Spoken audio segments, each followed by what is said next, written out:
હાલો તો અમે આવી ગયા છીએ દાનભાઈની વાડીએ કટર મારવા. અમે કલમો વાવેલી છે. કલમોમાં તો બહુ ધ્યાન રાખી નાખવું પડે. કલમો ભાંગી નહીં, નીચે ટપક પાથરેલી હોય તો ધ્યાન રાખી નાખવું પડે ધીમે ધીમે. દાનભાઈ ત્યાંથી કહી છે લાઈક કરજો.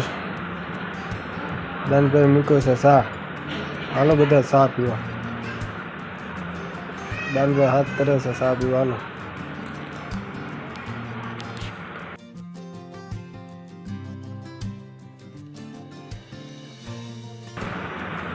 દી આત્માનું ટાણું થઈ ગયું છે.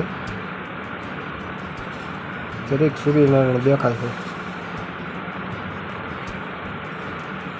અંદર 20 વીઘાની કલમું છે અને એમાં કટર મારવાનું છે.